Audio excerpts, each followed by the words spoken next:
Big developments in the war in Ukraine over the past 24 hours. A short time ago, word from Russia that Wagner will be asked to turn over all of its weapons, lay down its arms. Is this the end of the Wagner group? We also hear from Russian authorities they've dropped charges against Prigozhin, the mercenary leader who led this quote unquote coup over the weekend.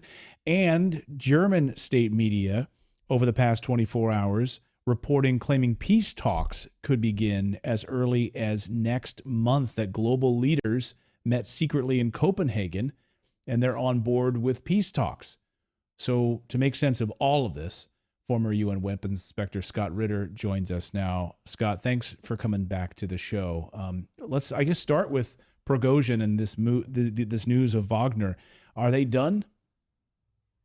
Wagner as a private military contractor capable of fielding a conventional military force is finished. It's done. It's over. And it seemed we saw videos of Russians apparently arm in arm with Wagner forces. There was a lot of apparent celebration. The West was saying, wow, he was greeted with open arms, Prigozhin. I saw a number of CNN headlines saying that it was a hero's welcome for Prigozhin when he went into Rostov-on-Don. And now charges are dropped against Prigozhin. So will he be prosecuted in any way? Is he going to live out his days in Belarus? And what do you make of this Western narrative of sort of a hero's welcome for him? Well, let's start with the hero's welcome. Rostov is a city of 1 million people. Count the number of civilians you saw in the square welcoming Wagner. First of all, the vast majority of the civilians there were there out of curiosity. When Wagner first approached, there were no cheers. In fact, Wagner's forces were confronted over and over again by Russians saying, "What are you doing here? Why are you making this mess?" Wagner put people on the ground at gunpoint. Wagner, who has no legal authority whatsoever. People need to understand that. This is not a military unit. It's not a paramilitary unit. It's a private military contractor who has no legal authority to operate on Russian soil at all. So these are criminals in a Russian city bearing arms, seeking to take control of the headquarters that is commanding the special military operation at a time when Russia is a life and death existential military struggle against Ukraine and the collective West. The people cheered when Wagner left. They cheered because there was no civil war. They thanked Wagner for making the right decision to get out of town. What those people didn't realize is that Rostov-on-Don was surrounded by 10 to 15,000 Chechen Akhmat special forces who had sent a message to Prigozhin that you're going to die in a matter of hours. That when Putin gives the green light, we will come in and we will kill you and we will kill all of your Wagner mercenaries. Prigozhin also received the same message from his commanders as they approached Moscow. They entered the Serpukov area, and there were 2,500 Russian special forces lined up there, dug in. They were backed up by thousands more special forces who were outflanking the Wagner forces. And Wagner commanders came back and said, "We're going to get into a fight." Now, here's another thing people don't realize. What is a basic combat load? That's what a soldier carries on him to engage in a fight. You know how quickly you fire through your basic combat load in a heavy firefight? Like that. Where's the resupply come? Wagner would have run out of ammunition in hours, and they would have all died. That was the reality. Prigozhin didn't negotiate anything. Prigozhin was told, leave. You're done. Unplugged. Get out of Russia, and Wagner is finished. And that's what we're seeing. So all this concept of a negotiated settlement, Prigozhin making a point, Wagner being treated as heroes. Wagner is a criminal entity. A criminal entity. 3/4 of Wagner refused to participate in this coup d'etat. This coup has been planned for months. Russia has known about it. Russia has been coordinating with the commanders of Wagner to avoid a civil war, to have them conform with Russian law, to have the Wagner fighters sign contracts binding them to the Ministry of Defense. So now that they have a legal status, to get the commanders to do the same thing, to end Prigozhin's billion-dollar money-making venture. People need to understand that Prigozhin is not a military commander. He is a businessman who makes money off of slaughter and blood. Bakhmut, where 20,000 Wagner fighters died. People need to remember that. There is no wonderful formula for Wagner's success. They're not an elite fighting force. 30,000 of the 50,000 Wagner soldiers who fought in Bakhmut were criminals, convicts, with 21 days training. You cannot become an elite fighting force with 21 days training. You were given 21 days training, basic small arms knowledge, basic maneuver, and told advance or die. That was it. If you survive, your conviction is swiped clean. These were fanatics who fought aggressively, but they're not elite. 20,000 of them died. These units suffered 60% casualties, and Prigozhin's lecturing people saying, we gave you a case study of how you should have advanced through. Prigozhin knows nothing of war. Again, he has no military experience whatsoever. Every operational and tactical decision is made by his commander's council, and this commander's council signed off on tactics that caused shock units to lose 60% casualties, 20,000 dead, and he's saying that the Russians are slaughtering their troops. If the Russian Ministry of Defense followed the Prigozhin model, 300,000 Russians would be dead, and they still would have only advanced a few kilometers. Prigozhin is insane, and that's what people need to understand. Wagner, they fought bravely, they fought heroically, but to call Wagner elite, no elite unit suffers 60% casualties. That's not elite. That's fanatical. And here's the other important thing. The Russian military did not want to fight the Battle of Bakhmut. Prigozhin entered that battle because he was in a very difficult situation. Russian law does not permit a private military army, which is what Wagner had become. It can't operate on Russian soil. So they were going to pause the battlefield, pull Wagner out, and reconcile this legality issue. Prigozhin realized the second they did that, he would lose his billion-dollar business. So he pushed into Bakhmut to keep the fight going, to compel the Russians to fight, sacrificing 20,000 men. Every soldier that died in Bakhmut, it's Prigozhin's fault. He murdered them as a business decision to compel the Ministry of Defense to give him the ammunition to create a precedent of supplying a private military contractor in violation of Russian law. And he continued to push that battle even when the Russian high command said, we don't want this. He forced the Russian high command to divert forces from other areas of the front to protect the flanks of Wagner as they advanced. Thousands of Russians were wounded and killed because of Prigozhin. So this idea that Prigozhin is some sort of military genius who is in command of an elite fighting force that saved Russia is absurd in the extreme. I'm not denigrating the courage of the individual Wagner fighter or the tactical competency of their commanders. I'm telling you that Yevgeny Prigozhin is a psychopathic, mass murdering criminal, and he's alive today only because Vladimir Putin didn't want to start a civil war where Russians would end up killing Russians. Fascinating. Fascinating. We had just a short time ago the question of whether or not Prigozhin was working alone in this coup, this march towards Moscow.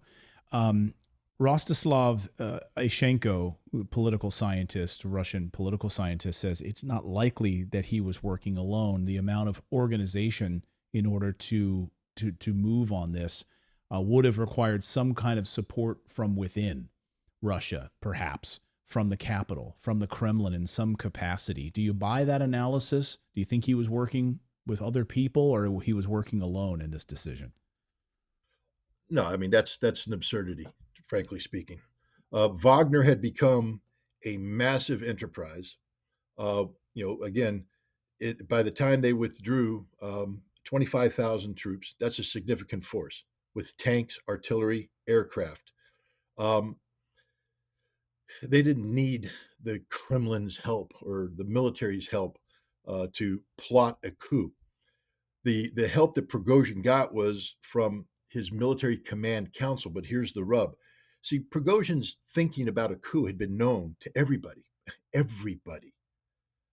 The CIA knew about it. We know this now because they admitted briefing the Gang of Eight in Congress about Prigozhin's coup, and they briefed them weeks ago, months ago. MI6 briefed the prime minister about the same thing. MI6 coordinated with the Ukrainian government, telling them to stop your offensive operations until Prigozhin's coup goes forward, because there's a chance there's going to be a civil war in Russia where they will remove forces from the battlefield, and then you can do your attack. Everybody was aware of this, including the Kremlin. But what the Kremlin was doing is they wanted to avoid a civil war. They wanted to avoid a situation where they had to go in and forcibly disarm 25,000 Wagner soldiers. So they reached out to the commanders. Prigozhin could not have done this without the commanders' help within Wagner. That's the reality. And as we found out, 4 out of the 5 members of the command council refused to help Prigozhin. Only one helped him, took his troops.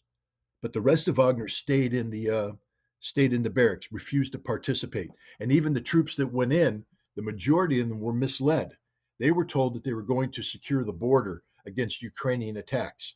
Once they arrived, they realized that they had been misled, and half of Wagner wasn't going to participate in any fighting no matter what. Half of the Wagner troops that were there, because they were misled. People confronted Prigozhin while he was in Rostov, Wagner people saying, "What the hell are you doing?" Only the fanatics went forward to Moscow. And what the Russians did there, the Russian government did, is they allowed them through because they didn't want to start a civil war, but they created the final barrier at Serpukhov. They got Akhmat to surround Rostov, and then the phone call was made to Prigozhin, "We're about to kill everybody. Is this what you want?" Prigozhin was hoping, and I believe he was told by Russian oligarchs and Russian exiles who were controlled by British intelligence. We know there was connectivity between Prigozhin and Khodorkovsky, who's a British MI6 controlled oligarch in London. Um, see, Prigozhin had red flags all over the place. He had failed businesses. The only viable business he had left was Wagner. He makes billions of dollars off of this mercenary bloodlust, sacrificing his soldiers. He makes money off of that, and he didn't want to lose this. And so he was told that if you move, there are people in Moscow who will support you. He would led himself to believe that the military bought into his anti-Shoigu, anti-Gerasimov propaganda, that once he made the move, that the military would rally around him. He was told that politicians would leave Putin, surround him. So he drove towards Moscow, and none of that happened. None of that happened. Everybody rallied around Vladimir Putin. And in the end, Prigozhin was alone. His troops were scared, and they recognized that they were all going to die. And that's why this deal was cut. But Prigozhin had no help from within Russia. He had a lot of help from outside of Russia, which makes him a traitor. So we'll see what his future is. The Russian government doesn't look well on traitors, and I don't think Prigozhin is going to have a long and healthy retirement. Yeah, Sergei Lavrov saying they are investigating the Western intelligence collusion in this, and so that investigation will go. I want to get you out of here on this question. German state television channel claiming that peace talks could begin as early as next month. They claim that a number of global leaders met last week in Copenhagen, and they are on board with a planned peace talk next week. Do you buy that? Well, first, I mean, I have no doubt that they met. I have no doubt that they talked. I have no doubt that they're looking for peace. But here's the interesting thing. Russia has been saying all along that we being Russia, want a negotiated settlement to this.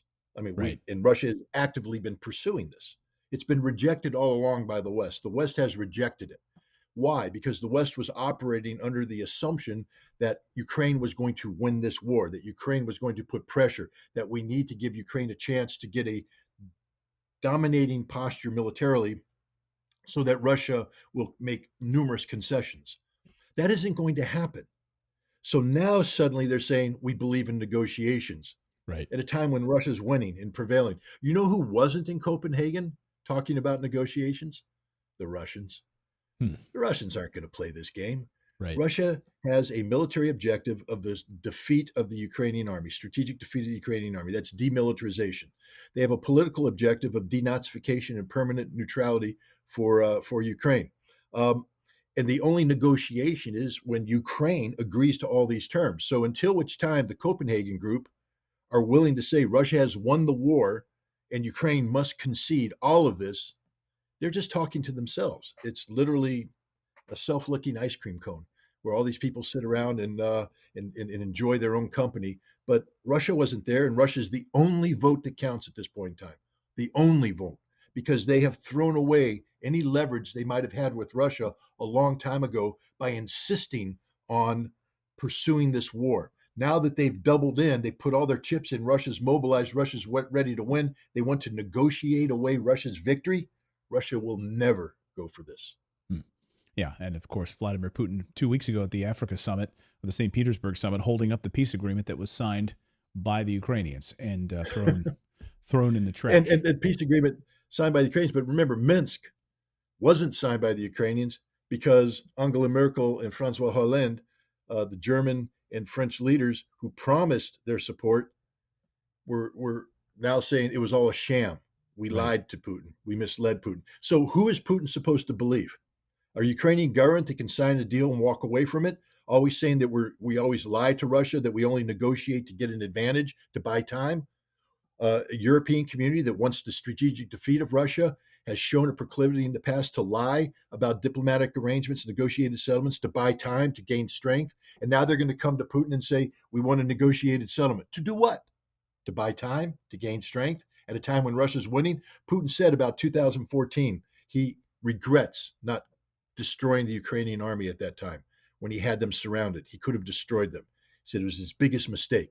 Right. And he will never make that mistake again. When he says he's never going to make that mistake again, I'd believe him. And those who have studied him very, very closely say he's one of those people, a politician who learns from his mistakes. So, imagine that. Imagine that. Yeah, fool me once, right? So yeah, we'll see on this. Scott Ritter, thank you so much for your analysis on this. I know it's been a very busy past 72 hours watching this unfold inside of Russia. Thank you so much for your analysis. We appreciate it. Thanks for having me. Thank you so much for watching this segment here at Redacted. We are live every day at 4 p.m. Eastern Time, trying to share the stories that the mainstream media will not cover. You should also come over and join our community of Redacted Rebels over at redacted.inc. That's our private locals community where we can share exclusive content that we simply cannot share here on YouTube. Come over and join the rebellion together right now by going to redacted.inc. We'll see you next time.